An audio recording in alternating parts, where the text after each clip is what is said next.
Саламатсыздар ма? Мен Түркістан облысы Арыс қаласындағы номер 17-ші колледж физика пәні оқытушысы Сатымбекова Маржан Әбдіқадырқызы сіздердің назарларыңызға трансформатор орамасындағы орам санын анықтау атты зертханалық сабағымды ұсынамын. Жұмыстың мақсаты трансформатор орамаларындағы орам санын анықтау. Бізге қажетті құрал жабдық, яғни виртуалды лабораториялық құрылғы бойынша зертханалық көрек көзі, вольтметр, кілт, амперметр, трансформатор, жалғауға арналған сымдар және реостат қолданылады. Сонымен бізге қажетті құрал жабдықтардың түрі мінекей, тұйық болат өзекшеге кигізілген кемінде 2 орамадан тұратын жүйені трансформатор деп атаймыз.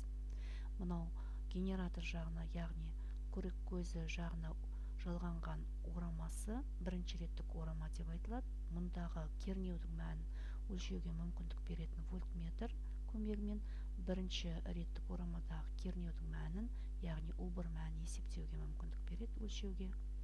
Сол сияқты бірінші реттік орамадағы ток күшінің мәнін өлшеуге мүмкіндік беретін амперметріміз, ол бізде I1 деп белгіленеді.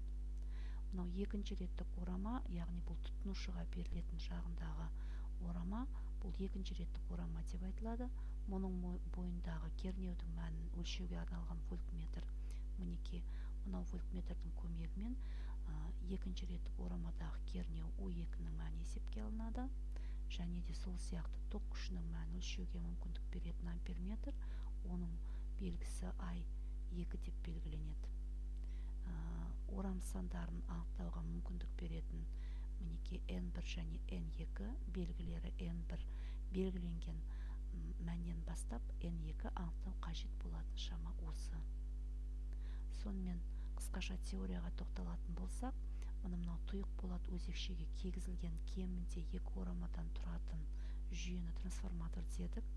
Мұнда U1 дегеніміз және N1 сәйкесінше бірінші орамадағы рет орама саны мен кернеу мәні болса, N2 мен U2 екінші реттік орамадағы орам саны мен кернеу мәндері болып табылады. Осы екеуінің арасындағы қатынас мынау өрнек бойынша айқындалады. Осы өрнекті пайдалана отырып, екінші реттік орамадағы орам санын анықтау қажет болады бізге.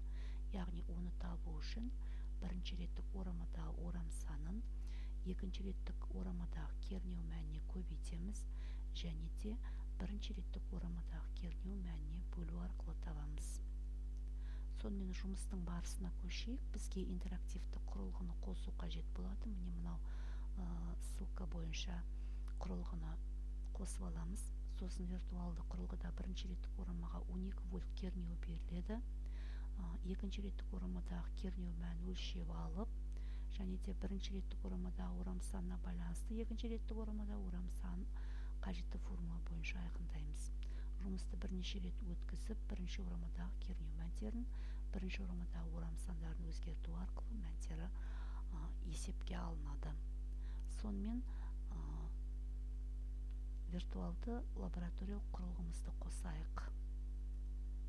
Ол үшін мінекей бізде виртуалды лабораториялық жұмысымыз ең төменгі мән бізде мінекей орам санын 20 орам санына сәйкестендіріп алайық. Бұдан төмен уже түспейді. Соған сәйкес кернеудің мәнін 12 вольттан бастайық. 12 вольттың мәні кезінде екінші реттік орамадағы кернеудің мәні кестеге түсу керек. Ол бізде 42 вольтқа тең болды. Сол сияқты 14 вольтқа сәйкес келетін бірінші реттік орамадағы кернеу мәні 14 вольтқа сәйкес келсе, екінші реттік орамадағы кернеудің мәні 49 вольтқа сәйкес келеді. Сол сияқты 16 вольтқа сәйкес келетін кернеудің мәнінде мінекей екінші реттік орамадағы кернеудің мәні 56 вольтқа сәйкес келеді. Міне осы үш мәні бірінші реттік орамадағы кернеудің мәні 20-ға тең жағдайындағы мәндеріне сәйкес келеді. Яғни бұны кестеге енгізіп алуымыз қажет. Енді орам санын өзгерту арқылы, яғни 30-ға немесе 40-ға келтіру арқылы кәнекей екінші бөліміне көшейік жұмысымыздың. Яғни 12 вольттық жағдайда кірісіміз яғни 12 вольт болған жағдайда бізде шығысымыздағы яғни екінші реттік орамадағы кернеудің мәні 21-ге тең болды. 14 вольттық мәнге келген кезде оның екінші реттік орамадағы кернеу мәні 24-те 5 вольтқа сәйкес келді. Және 16 вольтқа сәйкес келгенде кернеудің мәні 28 вольтқа сәйкес келді. Міне осы үш мән бізде кестеге енгізіледі. Мінеке бірінші мәні, екінші мәні алынып, сәйкесінше екінші орамадағы кернеудің мәні мынау формула арқылы айқындалады. Соңында қателіктерді анықтау қажет болады, яғни орта мән есепке алынады, кездейсоқ қателіктер, абсолют қателіктер, салыстырмалы қателік және соңында нәтиже жазылып қорытынды жасалу қажет. Қорытынды мына сұрақтарға жауап беру арқылы жасалады. Жұмыстың орындалу барысында қандай шама анықталады? Анықталатын шаманы қандай өрнек арқылы табуға болады? Анықталатын шаманы табу үшін бізге қандай шамалардың мәндері қажет? Және жұмыс барысында қандай шамалар өлшенеді? Сонымен жұмысымыз аяқталды. Сау болыңыздар.